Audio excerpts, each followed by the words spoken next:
Good afternoon, and thank you for this opportunity. I'm concerned. I had prepared some prepared remarks, but after I listened to the support of the bill, I've kind of taken the point that I'm going to ignore most of what I had written because I think you've been sold a bill of goods.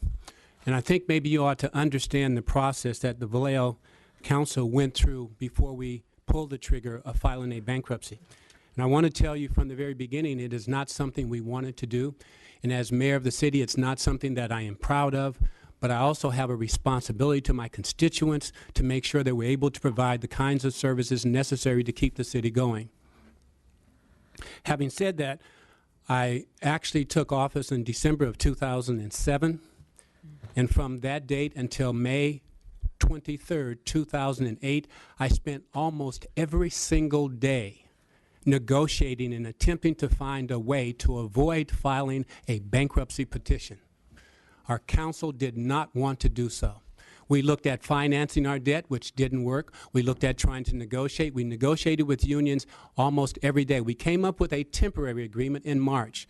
That temporary agreement said that we were going to stay the discussion of bankruptcy, have a hiatus where we would in fact reduce certain salaries by a percentage. It was 6.5% that the unions in fact gave up in order for us to get through the fiscal year solvent.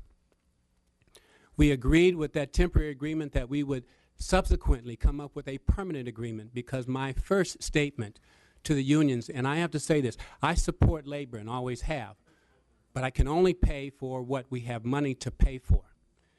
I said to them, I understand your concerns, but I'm concerned about the totality of our city. I'm concerned about being able to pave our streets. I'm concerned about being able to keep our libraries open. I'm concerned about being able to pay for youth service. I'm concerned about our senior citizens. So we cannot continue to go down the road where we have stripped every fund we had to pay all of our expenses for labor. That's where we were. We had no reserve. We still have no reserve. We have no way to deal with emergencies.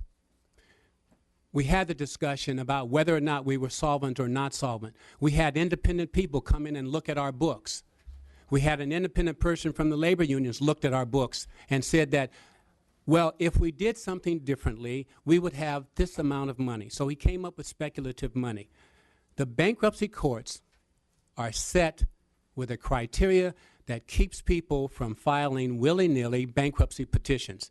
Orange County attempted to file a bankruptcy petition and was thrown out because it was not in a position of insolvency. It had made some bad financial investments, but they weren't insolvent. The bankruptcy criteria says, one, we have to negotiate with our major creditors in an effort to try and reach a resolution.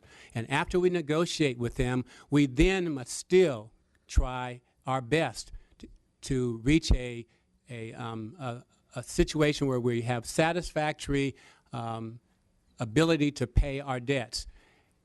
Once we've done that, the bankruptcy court looks at it and says whether or not it believes we are insolvent. That bankruptcy judge, once he makes the decision, and this judge made a decision that we were insolvent and that we are insolvent. Once that decision is made, the appellate department now is looking at the same decision to determine if the bankruptcy judge made the right decision. Those two levels have kept us tied up for the last year. We do have a plan. This was not a plan to enter into bankruptcy to break union contracts and then get out. That is an absolute lie. No elected official wants to do that. No elected official in our city wants to do that, and there's no elected official on my council who says we want to break contracts and then get out of bankruptcy. We have to come up with financial solvency to move ourselves forward. Just breaking contracts doesn't do it. And besides that, I've been living in Vallejo for 61 years. I have to face all of the employees that I see every day, not just in elected office, but while I'm in my city. I cannot look at them in the face and know that I have done something other than the best I can to try to provide the services for the entire community and make sure that our city is solvent and moves forward. We are working on a plan right now that will, in fact, bring us out of bankruptcy, but it's going to require some severe cuts. There is no way around it. It's not going to be received warmly by hardly anybody, but it's what we have to do if we're going to be financially solvent. I urge you not to do this. This is just like the state saying, we have a difficult time with our budget. The federal government now steps in and says, we want an oversight committee on your budget. Now, we know that they can't do that constitutionally, but why would the state do that to the city? We are elected representatives. We are responsible people. We know what we need in our city. Our citizens have elected us for a purpose.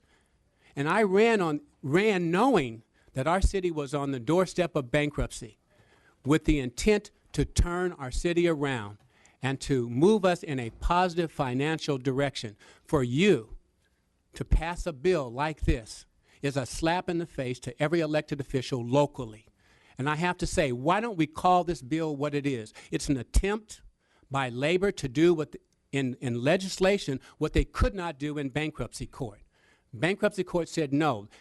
We were told by the unions that we would never make it through bankruptcy court, and they fought us every way, and they're still fighting us.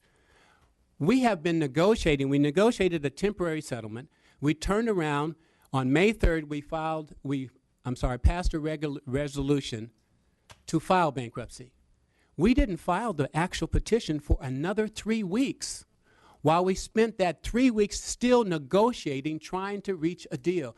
They did make concessions, but they weren't enough to keep us out of bankruptcy. It was enough for us to get past this fiscal year, and next year we'd be doing the same thing all over again with decreasing revenues in property taxes and sales tax. There's no reason to face this fight next year. And so after that, even after we filed the bankruptcy petition, and even after the judge ruled that we were insolvent, we have continually been in negotiation with the unions, trying to reach a resolution to avoid the rejection of the collective bargaining agreements.